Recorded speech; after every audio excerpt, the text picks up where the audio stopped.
¿Cómo están? ¿Cómo les va? Hoy día es el lunes 5 de junio de 2023. Es el podcast Política para Adultos, en que cada semana junto a Pepe Out y Jaime Belolio analizamos el devenir de la política, hablando así como adultos. Pero Jaime, déjame partir por ti esta semana. Muy adultos seremos, pero cuesta entender lo que pasó con la Corte Suprema y el tema de la ISAPRES. Es un tema que parece judicial, jurídico, pero la verdad es que tiene una cantidad de aspectos políticos que analizar que son grandes. ¿Cómo entiendes tú el tema de la ISAPRES y la Corte Suprema, Jaime? A ver, hablando de adultos, cuando lo leí eran las 10 de la noche del sábado, porque yo soy de esos que está suscrito y lee plateramente, digamos, los sábados por la noche los diarios, esperando ir a buscar mi cabro chico, así que estaba en política para adultos, pero haciendo hora. Y era absolutamente sorpresivo el que a través de una entrevista nos dijeran que básicamente todo el problema que se había visto durante los últimos meses, como diría Carlos Peña, en verdad era todo como una especie como de tomadora de pelo, ¿no? Era como una... no era así, ¿ah? Nos estaban diciendo que se iban a acabar las ISAPRES, de que eso iba a tener el efecto sobre la salud pública y con ello la vida de las personas y parece que no. Entonces, ahí hay un problema que, sin conocer la interna de la Corte Suprema, mi impresión es que tomaron recién conciencia de cuál era el efecto que producía un fallo que pretendía tener efectos generales en vez de efectos particulares, lo cual obviamente, y lo habíamos dicho aquí también, excede las competencias que puede tener una corte. Por definición, algo que tiene alguna una ejecución general es una ley, y por tanto la ley no la hacen los jueces, sino que la hacen los parlamentos, y la puede hacer iniciativa del Ejecutivo, etcétera. Pero como si no hubiese sido suficiente, digamos, como esa temporada número 1 en donde se iban a acabar las ISAPRES, el capítulo 1 de la temporada 2, que no era en verdad todo lo anterior era mentira, hoy día por la tarde tuvimos otra más. Y es que en verdad el presidente de la Corte Suprema dice que la vocera de la Corte Suprema habla por sí. Y después dice, bueno, en verdad es la tercera sala. Entonces, Claro. vamos a tener que esperar el capítulo siguiente, que espero que sea en los próximos días. Obviamente tiene que haber un recurso de aclaración, pero habla, creo yo, mal de la Corte. El primero, que se hayan excedido sus atribuciones. Segundo, que hayamos estado durante todo este rato en esta discusión de cómo colapsaban o no colapsaban las ISAPRE, que se manda un proyecto de ley sobre eso, y que luego en una entrevista nos digan que en verdad todo eso era un gran error, un gran malentendido, que en verdad eran muchas menos las personas que iban a ser afectadas, solamente los que demandaron. Los que no demandaron iban a arreglar los precios de aquí para adelante. Y hoy día que más bien fue una opinión personal. Yo creo que ahí, como diría Condorito, plop, exige una explicación. Pepe, ¿cómo lo viste tú? Bueno, esto tiene, yo diría, la omisión o la ciencia de las instituciones, porque tienes dos ejecutivos que no fueron culo de armar junto con el Parlamento soluciones a tiempo, porque este es un problema que está identificado hace ya mucho rato. 2010. Eran dos gobiernos y no hubo posibilidad de establecer una solución legal. Luego la Suprema en la práctica reemplaza el Parlamento, o hace como si la reemplazara, y lo que hace, yo lo único que le había escuchado esto es a Carlos Peña, ¿verdad? Los fallos comprometen a quienes están involucrados, no dictan política pública. Pero es una total sorpresa, porque el gobierno actuó como si fuera general. La conversación pública dominaba como si fuera general, y la Suprema callaba, hasta que se hace preguntar, porque no seamos ingenuos, se hace preguntar. ¿Ah? Y yo creo que da la entrevista el domingo pidiendo que le pregunten eso, para decir que afecta solo a los que reclamaron. Lo que, por supuesto, desde el derecho parece lógico, pero yo ya estoy acostumbrado, abogado, que determinadas cuestiones que parecen sacras, al día siguiente, otra argumentación completamente contraria pasa a ser la lógica. Yo recuerdo que por años, por décadas, se dijo que era imposible en la Constitución actual que un parlamentario fuera ministro. Y de pronto, Michelle Bachelet nombra a Carolina Toá ministra vocera, y de ahí en adelante, como si nada cambió, y todo el mundo entonces pasó a decir que sí, que era posible, porque incurría en una inhabilidad sobreviniente, lo que también tenía su lógica, pero me refiero a que nos tienen acostumbrados los abogados a cambiar de interpretación como si nada. ¿Ah? Y aquí vivimos con una interpretación y ahora parece que vamos a tener que vivir con otra, aunque yo acabo de escuchar a la propia vocera diciendo que lo que había dicho era una opinión personal y en realidad le correspondía a la tercera sala decidir. Lo que es evidente es que hay una discusión, ¿no? Que hay una discusión interpretativa sobre si el fallo de todas maneras afecta a todos en lo que hace al futuro. La pregunta es, más bien, si afecta solo a los que reclamaron o a todos en lo que hace a la devolución del pasado. ¿Ah? Ahora, esto abre, por supuesto, un incentivo, como decía Ramiro Mendoza, a presentarse ante la justicia ya. Todos ¿Ah? los recursos. Y por lo tanto, no solo habrá sido problema del Ejecutivo, no solo habrá habido el problema de parlamentos que no llegaron a acuerdo, sino que también una Corte Suprema que dicta una política y luego al parecer se arrepiente de ella. ¿Ah? Es casi como una comedia de equivocaciones, fíjate. Sí, Woody bien Allen estaría preocupante. contento.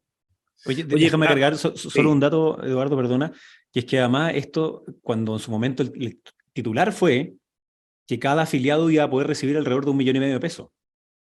Es decir, un retiro de fondo de pensiones. Por tanto, la expectativa se crea en torno a eso. La Conadecus tiene su página, una cuestión donde tú podéis ver cuánta plata podría recibir, y la propia vocera de la Corte había dicho el 16 de marzo en el DF, y leo, que le dejamos los cálculos a la superintendencia porque este es un fallo de efectos generales para todos aquellos que han sido afectados por la imposición de tablas de factores que no correspondían. Y el fin de semana, al no haber usted nunca demandado, no tiene nada hacia atrás que cobrar. O sea, claro, hay, no, hay no, un sí, giro muy es de grande. todas maneras muy, muy insólito y preocupante, ¿no? Por supuesto, hablando de certeza jurídica y esas cosas, pero hablando de Yo creo que, interpretaciones, perdona, yo creo que es sí, el vértigo de la Suprema. Es ¿cómo? el vértigo de la Suprema de haber excedido sus atribuciones, de tener al sistema en vilo, porque hay miles y miles y miles de personas que piensan que de aplicarse el fallo como corresponde a un país como este, que se apliquen los fallos, podría entrar a quebrar el sistema. Y por lo tanto, Claro. creo yo que la Suprema retrocede 3 pasitos y dice, bueno, no será No, para tanto. ¿Ah? y retrocede a lo Claro. Retrocede. legal, ¿no? Que eso es lo que dicen los abogados. Retrocede conforme al artículo 3º del Código Civil, ¿no? Que te dice, en los juicios civiles, el afectado son las partes, digamos, y no a título general, porque esas son las leyes. Tal cual. Hablando de interpretaciones, Pepe, anoche el presidente de una conferencia, de una entrevista, digamos, en Chilevisión, cerrando esta semana que lo tuvo a él, ya vamos a ir al tema de la academia y cómo el discurso, la cuenta pública tuvo efecto en su popularidad, pero le preguntan específicamente por las derrotas que sufre el oficialismo el 4 de septiembre y el 7 de mayo, 2022-2023, y él dice lo siguiente, dice, fueron derrotas profundas de carácter cultural, pero no creo que sean definitivas. Cierro comillas.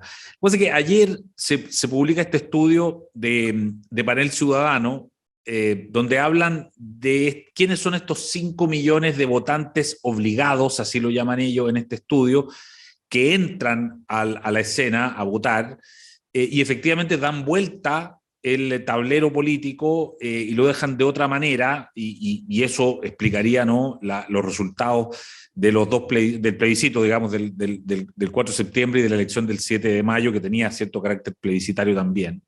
Entonces, la pregunta, Pepe, esto cuando el presidente dice que estas fueron derrotas profundas, pero no definitivas, a la luz de que hay un cambio de voto voluntario a voto obligatorio ¿podríamos decir que son tan coyunturales o esto, a tu juicio, tiene un efecto más de largo plazo? Primero, felicitar al presidente por reconocer en toda su profundidad la derrota, ¿no? Lo dijimos acá, que era una derrota cultural, hace ya varios meses, en realidad en septiembre pasado, ¿no es cierto? Es muy importante que el presidente lo entienda así. De hecho, la cuestión más significativa de su cuenta pública es las prioridades de la gente son ahora las prioridades del gobierno, ¿ah? Es decir, el esfuerzo de resintonizar es el eje de su conducta. Y yo comparto, por supuesto, ninguna derrota en democracia puede ser definitiva, ¿ah? Por definición, los resultados electorales son noticias de un momento, pueden ser modificadas. Ahora, por supuesto, hay que decirlo, porque este ya es el tercer estudio sobre los nuevos votantes. Los nuevos votantes no son exactamente igual que los votantes habituales, ¿no? Primero, por supuesto, en su adscripción política, son muchos más aquellos de los nuevos votantes que no tienen ninguna adscripción política. En este estudio, el 61%, contra 20 puntos menos en el votante habitual. Los que se definen de derecha son la misma proporción, pero los que se definen de izquierda son un tercio. Es decir, hay muy poca adscripción a la definición de izquierda porque hay mucha desconfianza del Estado. Es mayor que en el votante habitual. Mucha más dependencia de la religión, mayor que en el votante habitual. Hay un leve conservadurismo mayor que en el votante habitual en las preguntas sobre matrimonio igualitario, adopción homosexual, en fin. No es tan significativo, pero sí observa un mayor conservadurismo. Y sobre todo, lo que ocurrió con la incorporación de los nuevos votantes es que y eso en realidad lo más importante, es que el cuerpo efectivo de votantes es mucho más semejante a la población general mayor de 18 años. Que primero tuvo la distorsión de los adultos mayores y luego pasó a tener la distorsión de los jóvenes, pero tuvo siempre la distorsión social, la tasa de participación, el peso del ABC1 era mucho mayor que el peso que tiene en la estructura social. Bueno, y con el voto obligatorio eso tiende a desaparecer. Tiende a desaparecer el sesgo de edad, tiende a desaparecer el sesgo de género, las mujeres participaban más que los hombres, pero los nuevos votantes son más hombres que mujeres, obvio, eh, y sube sensiblemente la participación del segmento D y E, es decir, los más vulnerables. Y eso que muchos leían como un potencial para la izquierda, se revela más bien un potencial para la reivindicación de donde me apriete el zapato, ¿eh? Es decir, para la demanda del momento.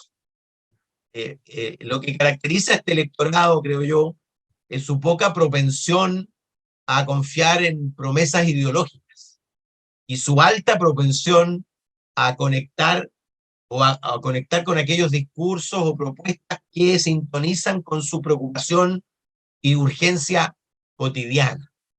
Eso entonces la seguridad, la inmigración, el temor al desempleo, que también son personas más temerosas o más inseguras de mantener el empleo en el futuro, que tienen mayor temor a la inmigración. En fin, eso establece, por supuesto, un escenario de mayor dificultad, no solo para la izquierda, yo diría para las proposiciones ideológicas, ¿ah? Este puede ser perfectamente un electorado que en alguna otra ocasión, si hubiera estado Piñera, te aseguro que este electorado habría sido tenaz opositor a Piñera, es decir, habría votado masivamente contra Piñera. Pero ahora tiene a Boric y votó masivamente contra Boric en el plebiscito y votó masivamente también y mucho más masivamente todavía en el 7 de mayo pasado. ¿Ah? Fíjate que lo que dice la Universidad del Desarrollo es 80-20 en ese electorado, en la elección del 7 de mayo. Me refiero, por supuesto, 80 para las 3 listas que se reclamaban del rechazo y 20 para las 2 listas que se reclamaban del apruebo. Pero la diferencia es brutal, porque mientras 34% de los votantes habituales en la encuesta esta votaba por la lista Unidad para Chile, solo el 14% de los nuevos votantes votaba por dicha lista. ¿Ah? Es decir, Claro. Un electorado mucho más refractario, diría yo, a las promesas de soluciones provenientes desde el Estado. Muy sensible a las provisiones mixtas. Yo creo que es un electorado rechacista. Si no lo marcan ahí, pero respecto, por ejemplo, de la votación del 17 de diciembre, seguramente allí hoy día está la mayor proporción del rechazo. Antes siquiera de que se le presente algo, porque es un electorado muy crítico del sistema político y de lo que viene desde el sistema político como proposición. Por lo Claro, tanto, es cierto, escéptico. no es definitiva, pero es durazna la derrota, es dura, y, y la deriva, digamos, de los temas prioritarios. Cuando yo escucho a la ministra hablando del clítoris como problema central de salud pública, obviamente son los temas que distancian respecto de ese el electorado. Probablemente sería mucho más sensible si le hablan de la vacuna universal o de la igualdad salarial entre hombres y mujeres, en fin. Eh, y, pero eso se extiende al conjunto del electorado también. Yo no haría un abismo, porque estos abismos iniciales, luego de que participen en 2, 3, 4 elecciones, bueno, esa distinción seguramente tenderá a desaparecer. Claro. Jaime, respecto de esta derrota profunda, pero más no definitiva. Bueno, no puedo sino compartir lo que decía Pepe, ¿no? Pero esa misma lógica, la de sí, sufrimos una derrota, pero no es definitiva, es la que hace que ellos estén hoy día en el gobierno. ¿Cuál es la excepción y cuál es la regla? Y en esa excepcionalidad versus regla, es muy interesante lo que nos dicen los distintos estudios sobre los nuevos votantes, porque esos nuevos votantes deberían pasar a ser regla, y no solo una cuestión esporádica. El voto obligatorio ya está aprobado, y por tanto estas personas van a seguir concurriendo con su voto. Y ya se han hecho ya un par de análisis bien interesantes, que además los dos tienen la particularidad, al menos dos, digamos, uno de la Católica y este de la UDD, que son encuestas de panel longitudinales, es decir, que es el mismo grupo de personas que se va siguiendo durante una buena cantidad de tiempo, y por tanto es más fácil encontrar a gente que realmente no era votante y ahora sí es votante.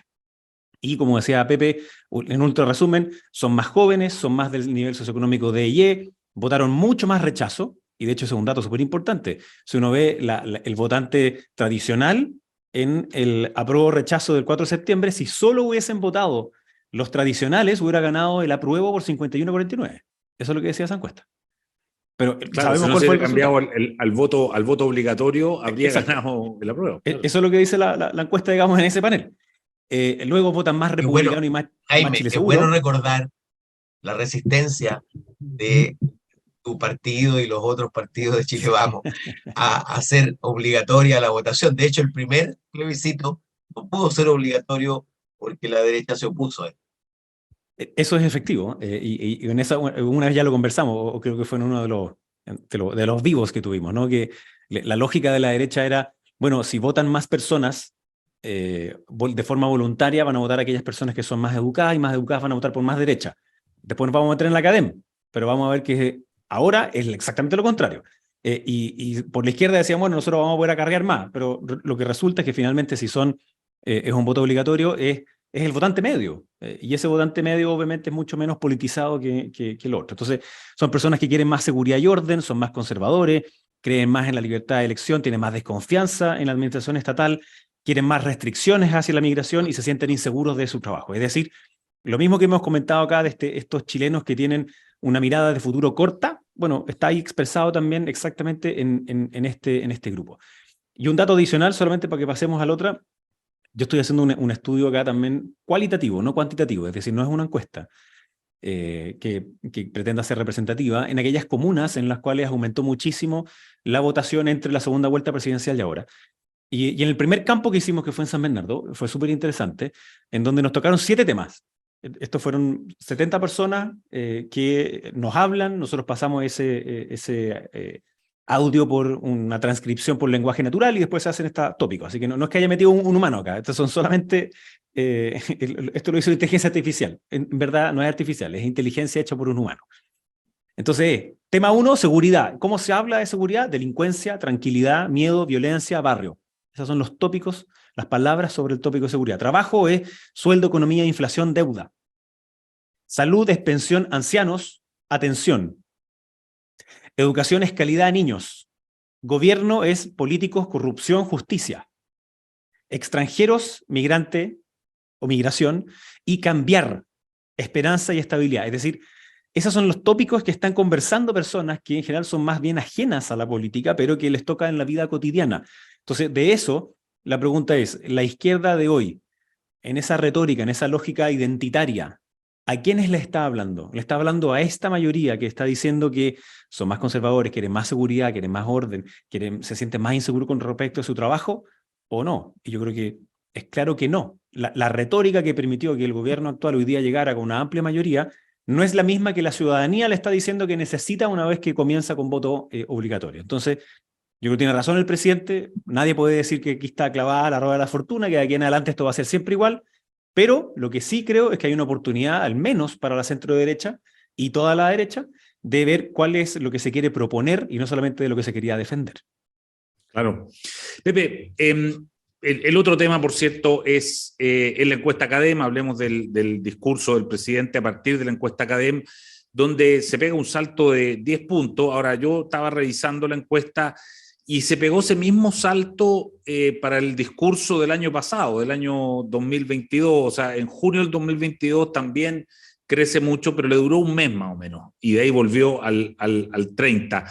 ¿Qué tendría que pasar para que este 40% que saca ahora le dure un poco más y en julio no esté de vuelta en los 30 puntos? No sé. Bueno, primero, yo diría que la cuenta pública nos reafirma que el principal recurso del gobierno es el presidente, en primer lugar, y que tiene condiciones que hacen que la producción de un evento como este, donde la moneda controla absolutamente lo que se ve, lo que se dice y lo que se escucha, ¿ah? Son 2 cadenas nacionales, una de 3 horas y media y otra, no sé, de 15 a 20 minutos, el mismo día. Y por lo tanto, yo diría que el presidente aprovecha a cabalidad la oportunidad que representan las cuentas públicas para un gobierno. Segundo, ¿por qué la aprovecha a cabalidad? Bueno, primero por una cuestión de carisma y de estilo, que es reconocida por la gente. De hecho, la simpatía es el lugar más elevado. No veíamos un presidente que interactuaba, que se reía, en fin. Ese es un elemento que destaca, por supuesto. Ahora, esas son sus fortalezas, carisma y cercanía, las refuerza. El punto es que ataca los puntos débiles. ¿Ah? Y los puntos débiles, ¿cuáles son las razones por las que sube? Primero, porque habló largamente de seguridad. ¿Mm? De hecho, es la primera temática que identifican mayoritariamente las personas que escucharon el discurso. Segundo, porque hizo una invocación unitaria, es decir, la amplitud, la disposición al diálogo, en fin, lo que la gente valora y que normalmente no se ve en el gobierno de manera tan consistente como en la cuenta pública. Tercero, la salud. ¿Mm? Y cuarto, la previsión. Ninguno de los temas, comillas, de las jerarquías valórico-programáticas de Jackson estaba metido ahí, ¿ah? Sino más bien los puntos sensibles de la ciudadanía. Y claro, eso lo hace crecer 10 puntos en su valoración positiva y bajar 10 puntos en la negativa. Y veremos si se sostiene o no se sostiene en el tiempo. ¿Cuál es el problema? Creo yo, uno de los problemas básicos del gobierno, y lo hemos dicho aquí, es que mientras el presidente señala una ruta, un estilo, una disposición, inmediatamente es neutralizado o anulado ese efecto por parte de los suyos. Piensa tú, el presidente pone a Michelle Bachelet en el centro de la cuenta pública, ¿no es cierto? No sé cuántas veces la menciona, fue la estrella en la previa y en la post, en fin, pero al día siguiente el presidente de Revolución Democrática dice, aquí no va a haber ninguna claudicación como las que hubo en el gobierno de Bachelet, es decir, anula completamente el efecto buscado. Ese es un problema permanente del gobierno, es decir, cómo juegan para reforzar la línea diseñada, definida por el presidente, en lugar de contradecir. Entonces, y yo diría, por último, que comporta un peligro, creo yo que cometieron un error. ¿Ah? La cuenta impecable, creo que se excedió en el tiempo, ¿ah? Evidentemente, pero al final más gente te vio parte, pero creo que cometieron un error gravísimo en hacer promesas que son completamente incumplibles y ellos lo saben, que tienen que ver con el CAE y con la deuda histórica. ¿Qué piensas tú que en el proyecto original de reforma tributaria, que contemplaba 4 puntos adicionales del PIB, no estaban contemplados ninguna de ambas demandas, dicho por el propio ministro de Hacienda en la comisión respectiva de la Cámara de Diputados? Es evidente que no va, si hay acuerdo, no va a ser sobre 4 puntos del PIB, será sobre la mitad, en el mejor de los casos. Y si no estaba contemplado cuando había 4 puntos, evidentemente no va a caber dentro de 2 puntos. Porque antes están las prioridades de la gente. Está la prioridad de la seguridad ciudadana, está la prioridad de la previsión, está la prioridad de la salud, son compromisos de la prioridad de la sala cuna universal. Es decir, son compromisos de mucho mayor impacto ciudadano. Y por lo tanto, y lo que hizo, creo yo, fue abrir un conflicto potencial del cual se van a arrepentir, porque evidentemente que va a generar movilización, la frustración, porque primero inmediatamente se dan cuenta, porque Mario Marcel tiene que salir a aclarar que no está contemplado en la reforma tributaria. Y el presidente en realidad no lo asoció a la reforma tributaria, sino que solo lo vamos a abordar después de la reforma tributaria. Pero dime tú, después de la reforma tributaria, ¿qué vas a buscar recursos para una cuestión de las magnitudes de estas dos definiciones y compromisos programáticos? Creo que allí cometieron un error que les puede costar caro en lo sucesivo. Ahora, frente a tu pregunta, ¿cómo se sostiene? Se sostiene con consistencia y con coherencia y con unidad, que son justamente las cosas de las que está careciendo el gobierno y por eso está donde está. Jaime, sobre la cuenta del presidente. A ver, primero, hacer una cuenta es una cuestión muy difícil, gigantesca, y obviamente que siempre uno queda... Siempre la primera cosa que va a pasar es que no dijo sobre esto, no dijo sobre otro, pero una cosa es eso y otra cosa es demorarse 3 horas 36. Y yo no sé si eso fue buscado o fue coincidencia. Al menos el texto que se circula a la prensa, por tanto que a uno le llega después, decía cada cierto rato en las páginas, decía leer hoja aparte. Es decir, estaba completamente asignado o ya pensado el que el presidente leyera del teleprompter y después bajara su cabeza y leyera del papel que tenía allí. Y además él tiene la habilidad de leer eso bien y incorporar a las personas que están ahí sentadas cuando este es un discurso que no es para las personas que están ahí sentadas, es además para las personas que están ahí sentadas, es sobre todo para el público nacional. De hecho, un dato, que me lo dio Kiki Mujica, así que no le quito la autoría. La cuenta pública tuvo 16 puntos de rating. Sin embargo, el resumen obligatorio de la cuenta pública que nos hicieron ver, digamos, en la noche, a través de una cadena nacional, 40 puntos de rating. Es obvio que el gobierno lo hace, a mí me parece que está en el límite de algo, del desprecio, digamos, por la línea editorial y por lo que la prensa tiene que hacer en su trabajo de escrutinio hacia el ejercicio, digamos, del Ejecutivo, pero ya, él lo hizo el año pasado, lo hace de nuevo ahora, lo hace sentado en Cerro Castillo con una taza al lado, así como si estuviera en el living conversando con las personas, y eso por supuesto que acerca. Entonces no hay ninguna duda de que son muchas promesas, se hacen bien, en un tono además que es de una intención colaborativa, y por tanto eso creo que son puras cosas que funcionan. ¿Y a quién le funcionó más? Bueno, la Academ nos muestra que subió mucho más en jóvenes, es decir, menores de 35, en más mujeres que hombres, nivel socioeconómico alto, algo que hemos repetido aquí varias veces, donde más apoyo tiene son jóvenes de nivel socioeconómico alto. Pero en este caso también se pega un salto en nivel socioeconómico medio, aumentó los puntos de valoración desde la izquierda, quizás ese mundo que lo veía como más lejano, y ahí hay un par de guiños en materia de derechos humanos y otro que vuelve como a acercar a ese mundo de izquierda hacia el propio Boric. Sube 14 puntos de izquierda, 14 puntos de gente que había votado por él, y sube 15 puntos de la gente que había votado prueba. O sea, obviamente ahí hay un vamos compañeros juntos, digamos, a esto. Creo que estuvo bien en este llamado a la colaboración, creo que estuvo bien además en hacer los anuncios que se hacen con respecto a Carabineros y la materia de seguridad, y un par de otras cosas que creo que me parecieron súper positivas.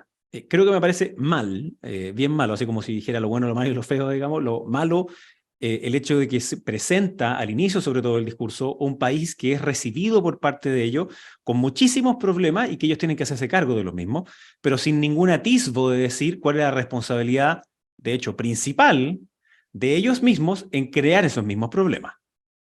Entonces, es como que miraron esto educación.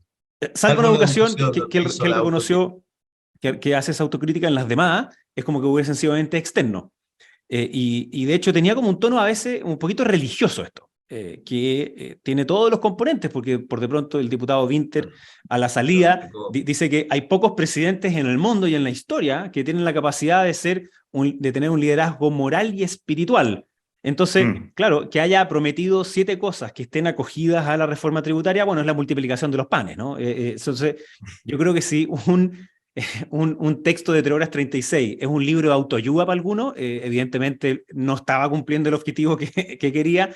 Sí está claro que le habló más a su gente, pero también al independiente, llamémoslo así, a aquel que estaba expectante de qué cosas podían venir. Entonces ahí, la vez pasada, como bien decías tú, Eduardo, subió 2 semanas y después volvió a la misma regularidad.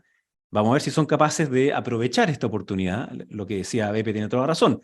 Cuando a la salida de eso te hablan de que el liderazgo espiritual y moral, te dice el presidente RD que ahora no va a haber renuncia como con Bachelet, sale la ministra diciendo que el problema de salud pública es el clítoris. Bueno, es como que, bueno, están haciendo lo posible, digamos, porque esa capitalización no ocurra. Pero evidentemente al gobierno le queda ahora como la pelota en su cancha. Si quiere esa cooperación, ¿qué es lo que va a hacer en las principales reformas? ¿Va a ceder o no va a ceder? Si quiere que haya reforma tributaria, ¿cuál es el acuerdo al cual va a llegar? Porque también lo decía Pepe, ¿no? Las materias que prometió ahora no estaban, y entonces, ¿para qué es la reforma tributaria? Porque la vez pasada nos dijo que era para otras cosas, ahora nos dice que es para otras cosas. Entonces, ¿para qué es la reforma tributaria en verdad? Y eso es una pregunta que obviamente el gobierno o no sabe o no ha querido contestarnos.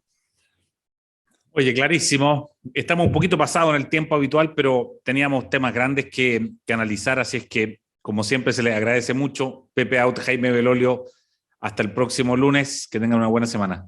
Muchas gracias. Chao. Chao. Muchas gracias. El Líbero, la realidad como no la habías visto. Haz que estos contenidos lleguen más lejos haciéndote miembro de la Red Líbero.